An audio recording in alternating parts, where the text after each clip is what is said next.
எல்லாருக்கும் வணக்கம்.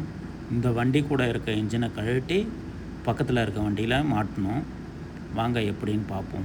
ஃபஸ்ட்டு இந்த பின்னால் டயர்கிட்ட இருக்க ஏர் பலூனை மேலே தூக்கணும். அதுக்கு தனியாக ரிமோட்டு கொடுத்துருக்காங்க. அந்த ரிமோட்டில் அந்த மேலே இருக்க பட்டனை அழுத்தினா ஏர் பலூனு மேலே போயிடும். அதுக்கப்புறம் ஏர் ஓஸ் வருது. அந்த ஏர் ஓஸை வந்து கழட்டணும். அதை கழட்டலாம்.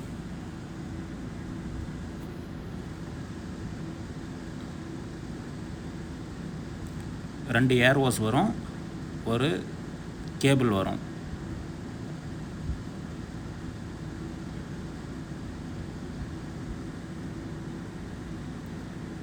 அதுக்கப்புறம் இன்ஜினுக்கும் பின்னால் இருக்கிறது வந்து சத்தான்னு சொல்லுவாங்க. அங்கே அதுக்கு ரெண்டுத்துக்கும் உள்ள லாக் ஒன்று இருக்குது.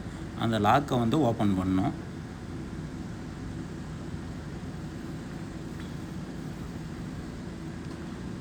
இப்போ பாருங்கள், இதுதான் அந்த லாக்கு. இந்த லாக்கை கழட்டணுன்னா அதுக்கு பக்கத்தில் இருக்கிறத அதை தூக்கி பிடிச்சி அதுக்கப்புறம் அந்த லாக்கை வந்து இழுக்கணும். நம்ம பிடிச்சி அது ஒத்த கையால் இழுக்க முடியாது, கொஞ்சம் டைட்டாக இருக்கும். ரெண்டு கையால் தான் பிடிச்சி இழுக்கணும். அந்த லாக்கை ஓப்பன் பண்ணிட்டேன் நான். அதுக்கப்புறம் இங்கே ஸ்டாண்ட் இருக்குது. இதை வந்து இங்கே குருசின்னு சொல்லுவாங்க. இதை வந்து சுற்றணும். இதை சுற்றினோம்னாக்க அது கீழே இறங்கும். அந்த ஸ்டாண்டு வந்து கீழே இறங்கி வரும். இது மாதிரி போட்டுட்டு அது சுற்றணும். இப்போ நான் ஃபுல்லாக சுற்றிட்டேன் பாருங்கள், நல்லா கீழே இறங்கிடுச்சு. அதுக்கப்புறம் என்ன பண்ணணுன்னா, இந்த ரிமோட் இருக்கு இல்லையா, இந்த ரிமோட்டை எடுத்து கீழே இருக்க பட்டனை அழுத்தணும். அதை அழுத்தினோம்னாக்க அந்த ஏர் பலூனு கீழே இறங்கும். கீழே இறங்கக்குள்ளே இந்த லாக் இருக்குது இல்லைங்களா இன்ஜினில், அந்த இடத்துல பாருங்கள் சின்னதாக கேப் வரும். நம்ம ஃபுல்லாக ஏர் பலூனை கீழே இருக்கட்டி அந்த இடத்துல கரெக்டாக கேப் வந்துடும். கொஞ்சம் வந்தால் போதும். அதுக்கப்புறம் வண்டியை பொறுமையாக முன்னால் எடுத்துட வேண்டியது தான். இப்போது இந்த பக்கத்தில் இருந்த வண்டியில் ஜாயின் பண்ணிவிடுவோம். கிட்ட கொண்டு வந்து நிறுத்திட்டேன். அதுக்கப்புறம் அந்த கீழே இருக்க லாக்கை பார்க்கணும். கேப் அதிகமாக இருக்கா இப்போது ரிமோட்டை எடுத்து அதுக்கப்புறம் அந்த கேப் கொஞ்சமாக இருக்க மாதிரி வச்சிடணும். அப்போ தான் வந்து அது லாக் ஆகும், இல்லைனா லாக் ஆகாது. கரெக்டாக அந்த ரிமோட்டை எடுத்து அதுக்கு அந்த மாதிரி அட்ஜஸ்ட் பண்ணிவிட்டு வண்டியை ரிவர்ஸில் எடுத்தோம்னா கரெக்டாக வந்து அது லாக் ஆகும். அந்த லாக் ஆகக்குள்ளே நம்ம வண்டி உள்ளே உட்காந்துருந்தாலும் நல்லா சவுண்டு கேட்கும். கரெக்டாக அந்த சவுண்டு கேட்குதா இல்லையான்னு பார்க்கணும்.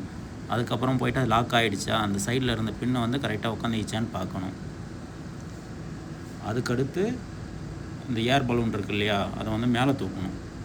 ஃபுல்லாக மேலே தூக்கிட்டு அதுக்கப்புறமா தான் ஏர் ஓஸ் மாட்டணும். நம்ம அதுக்கு முன்னவே ஏர் ஓஸ் மாட்டிட்டோம்னா பேக்கில் இருக்க அந்த சத்தான்னு சொல்கிறோம்ல, அதுக்கு ஏர் போக ஆரம்பிச்சிடும். இது மேலே ஏந்திரிக்காது. இப்போ நம்ம ஏர் ஓஸ் மாட்டோம்.